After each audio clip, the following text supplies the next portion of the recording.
Hello friends, मैं आकांक्षा GK with आकांक्षा में आपका स्वागत करती हूँ। फ्रेंड्स, आज हम हमारे जो MPPSC का क्रैश कोर्स चल रहा है उसकी नवी क्लास पढ़ने वाले हैं। इसके पहले हम 8 क्लासेस इसकी ले चुके हैं और इसमें मैं आपको आयोग करा रही हूँ, ट्रिक्स करा रही हूँ और हमारे जो ट्रेडिशनल सब्जेक्ट हैं उनके कोर्सेज़ जो भी हमारा सिलेबस में रहेगा और जो भी मेरे नोट्स में रहेगा वो मैं आपको करा रही हूँ। 2 दिन से मैं क्लास नहीं ले पाई हूँ क्रैश कोर्स की, क्योंकि एक्चुअली मेरी तबीयत थोड़ी सी ख़राब थी, तो मैं ये लिख नहीं पाई थी, तो आपके लिए वीडियो नहीं ला पाई हूँ। तो चलिए स्टार्ट करते हैं। आगे बढ़ने से पहले पहली बार है चैनल पे तो चैनल को सब्सक्राइब ज़रूर कीजिएगा ताकि आने वाला सभी वीडियो का इन्फॉर्मेशन आप तक मिलता रहे। इसके पहले हम करीब 4 से 5 आयोग कर चुके हैं और ये आज का हमारा जो आयोग है वो है वित्त आयोग। 2020 के सिलेबस में इसको अलग से आयोगों को मेंशन किया। 2020 का जो मेन सिलेबस है, जो हमारा प्रीलिम्स का और मेंस का, बस वहाँ पे अगर बात की जाए तो आयोग ही ऐसा है जो प्लस में है, जो मतलब अच्छी चीज़ है जहाँ हमें मार्क्स मिल सकते हैं। बाकी जो मेंस का है या जो मेंस का जो सिलेबस है वो तो उन्होंने बहुत ख़राब कर दिया है, क्योंकि सेकंड पेपर में ही पूरा पार्ट दे दिया है। थर्ड पेपर बहुत ज़्यादा टफ कर दिया है। तो अभी कुछ हम ये भी नहीं कह सकते कंफर्म कि सिलेबस वही रहेगा कि नहीं रहेगा, क्योंकि शिवराज जी ने जब से आए हैं उन्होंने उस बात पे मोहर नहीं लगाई है।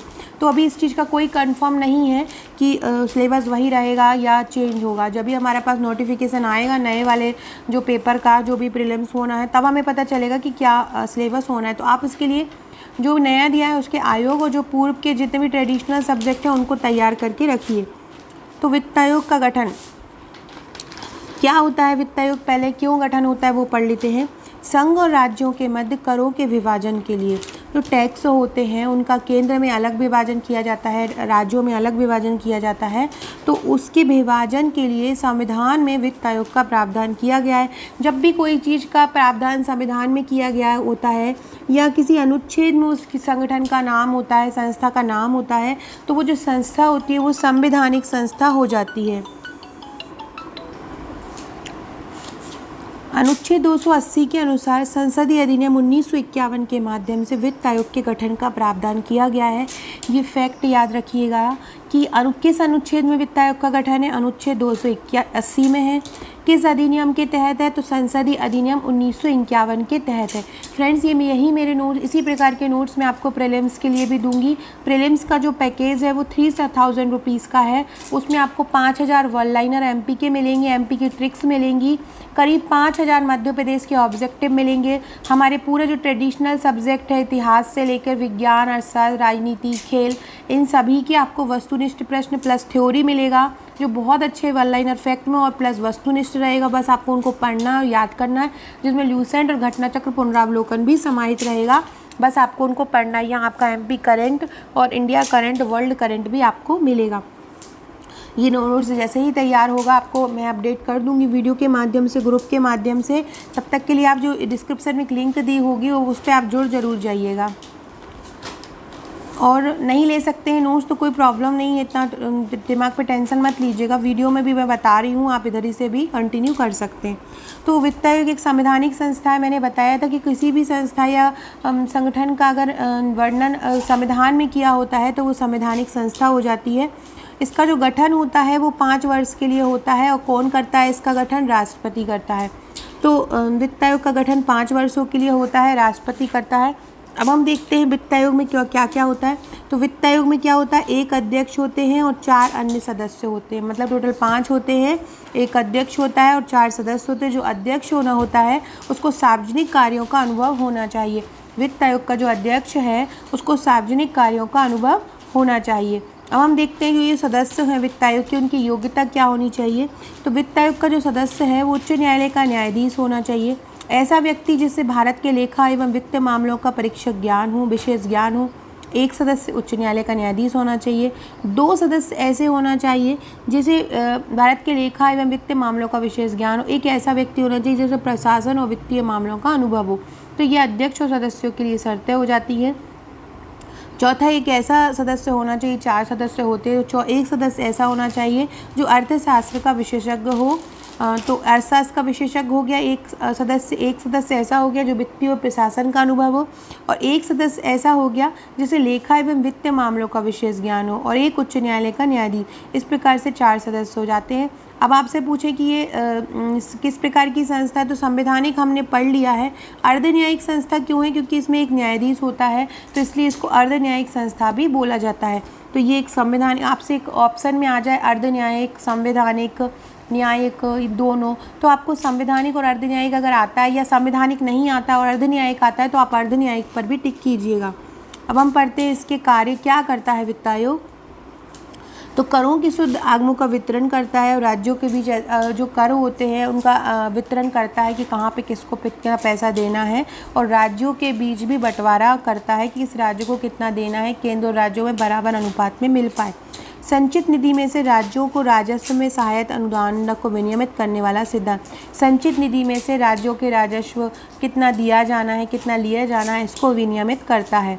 उपयुक्त कार्यों को वर्ष 1992 में 74वें संविधान संशोधन के द्वारा शामिल किया गया। मेन फैक्ट, वित्त आयोग के जो कार्य हैं उन्हें किस संशोधन में शामिल किया गया। आपसे ऐसा क्वेश्चन पूछ सकते हैं कि वित्त आयोग के जो कार्य हैं उन्हें किस संविधान संशोधन के तहत शामिल किया गया, तो उन्हें 1992 में 73वें और 74वें संविधान संशोधन के द्वारा शामिल किया गया। नेक्स्ट, वित्त आयोग अपनी रिपोर्ट किसको सौंपता है, तो वित्त आयोग अपनी रिपोर्ट राष्ट्रपति को सौंपता है। वित्त आयोग अपनी रिपोर्ट किसको सौंपता है, तो वित्त आयोग अपनी रिपोर्ट किसको सौंपता है, राष्ट्रपति को सौंपता है। भारत में प्रथम वित्त आयोग का गठन किस वर्ष किया गया था, तो भारत में प्रथम वित्त आयोग का गठन 1951 में किया गया था। मेन बहुत इंपॉर्टेंट फैक्ट है कि भारत का प्रथम वित्त आयोग कब गठन, अभी 15वां वित्त आयोग चल रहा है, और प्रथम कब गठित हुआ था, तो प्रथम 1951 में गठित हुआ था। भारत का प्रथम वित्त आयोग कब गठित हुआ था, 1951 में हुआ था। और जो प्रथम वित्त आयोग गठित हुआ था उसके प्रथम अध्यक्ष कौन थे, मोस्ट इम्पॉर्टेंट क्वेश्चन है। जो प्रथम वित्त आयोग 1951 में गठित हुआ था उसके अध्यक्ष कौन थे, तो उसके अध्यक्ष थे के.सी. नियोगी। प्रथम वित्त आयोग के गठन 1951 में किया था, उसके अध्यक्ष कौन थे, के.सी. नियोगी थे। और वर्तमान अध्यक्ष आपसे पूछें कि वित्त आयोग के वर्तमान अध्यक्ष कौन है, तो वो हैं एन.के. सिंह। प्रथम अध्यक्ष के.सी. नियोगी थे और वर्तमान कौन से हैं, एन.के. सिंह। दोनों ही फैक्ट याद रखिएगा कि वित्त आयोग का प्रथम अध्यक्ष के.सी. नियोगी था और वर्तमान एन.के. सिंह थे। अब हम थोड़े से 15वें वित्त आयोग, क्योंकि हमारा करंट में 15वां वित्त आयोग चल रहा है, तो हम उसके बारे में कुछ फैक्ट पढ़ लेते हैं। ये सबको ये समझ में आना चाहिए, और फिर जो भी इससे क्वेश्चन बनेंगे वो आपको बन जाएंगे। तो 27 नवंबर 2017 को वित्त आयोग के अध्यक्ष एन.के. सिंह बने। कब बने हैं, 2017 को बने। ये भी आपको क्वेश्चन पूछा जा सकता है कि वित्त आयोग का जो एन.के. सिंह जो वर्तमान वित्त आयोग के अध्यक्ष हैं उनका वो कब बने अध्यक्ष, तो 27 नवंबर। हर 5 वर्ष बाद वित्त आयोग का गठन होता है, कोई स्थायी नहीं है कि एक बार हो गया, तो हर 5 वर्ष बाद होता है। हर 5 वर्ष में इनके अध्यक्ष चुने जाते हैं। तो सदस्य कौन कौन से हैं, जो 4 सदस्य हैं वो हम देख लेते हैं। पहले हैं शक्तिकांत दास, ये भारत सरकार के पूर्व सचिव हैं। दूसरे हैं डॉक्टर अनूप सिंह, ये सहायक प्रोफेसर थे। डॉक्टर अशोक लाड़ी, ये तीसरे सदस्य हैं, ये गैर कार्यकारी सदस्य हैं। और चौथा है डॉक्टर रमेश चंद, ये नीति आयोग के सदस्य रह चुके हैं। तो ये चारों सदस्य वर्तमान जो 15वां वित्त आयोग चल रहा है उसके सदस्य हैं। शक्तिकांत दास, डॉक्टर अनूप सिंह, डॉक्टर अशोक लाड़ी और डॉक्टर रमेश चंद। ये क्या करता है, यह आयोग अपनी सिफारिशें देने के लिए 2011 की जनसंख्या के आंकड़ों का प्रयोग करता है। ये भी आपसे पूछ सकते हैं कि जो वित्त आयोग है वो अपनी सिफारिशें देने के लिए किन आंकड़ों का प्रयोग करता है, तो ये 2011 की जो जनगणना है उसके आंकड़ों का उपयोग करता है। 15वें वित्त आयोग की जो सिफारिशें हैं वो कितनी अवधि के लिए लागू होंगी, तो 15वां जो वित्त आयोग 2017 से गठित हुआ था, तो 1 अप्रैल 2020 से अब जो गठित होगा 1 अप्रैल 2020 से 5 वर्ष की अवधि के लिए ये लागू होगा। 15वां वित्त आयोग कब से लागू होगा, 1 अप्रैल 2020 से 5 वर्ष की अवधि के लिए लागू होगा। तो ये हमने इसकी पूरी थ्योरी पढ़ ली है। थ्योरी भी मैंने ऐसे लिखी हुई है कि आपको पढ़ने में बहुत अच्छा लगेगा, क्योंकि वन लाइनर फैक्ट में बहुत सरल भाषा में लिखा हुआ है मैंने। अब हम इससे संबंधित कुछ प्रश्न पढ़ लेते हैं, लेकिन आप पहले थ्योरी पढ़िएगा पूरी, उसके बाद ये प्रश्न कीजिएगा। इसके बाद मैं इसके कुछ बहुत सारे वस्तुनिष्ठ प्रश्न भी आपको नोट्स में प्रोवाइड करा दूंगी, तो आप इसके वस्तुनिष्ठ प्रश्न भी लगा सकते हैं। पहला क्वेश्चन है, संविधान के किस अनुच्छेद में वित्त आयोग के गठन का प्रावधान है? तो अनुच्छेद 280 में। ये बहुत अच्छे से याद कर ही लीजिएगा क्योंकि ये संवैधानिक संस्था है। संविधान के अनुच्छेद 280 में इसका प्रावधान किया गया है। दूसरा, वित्त आयोग का गठन, वही क्वेश्चन है, थोड़ा सा घुमा के पूछ देंगे, संविधान के किस अनुच्छेद में है? तो ये है अनुच्छेद 280 में। वित्त आयोग के गठन का अधिकार किसको दिया गया है?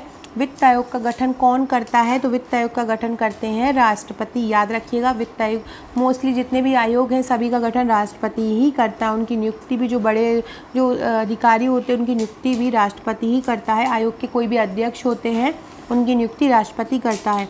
वित्त आयोग के में राष्ट्रपति द्वारा कितने लोगों को नियुक्त किया जाता है? तो वित्त आयोग में राष्ट्रपति द्वारा 4 लोगों को, 4 सदस्यों को और एक अध्यक्ष, मतलब टोटल 5 की नियुक्ति करते हैं, एक अध्यक्ष और 4 सदस्यों की।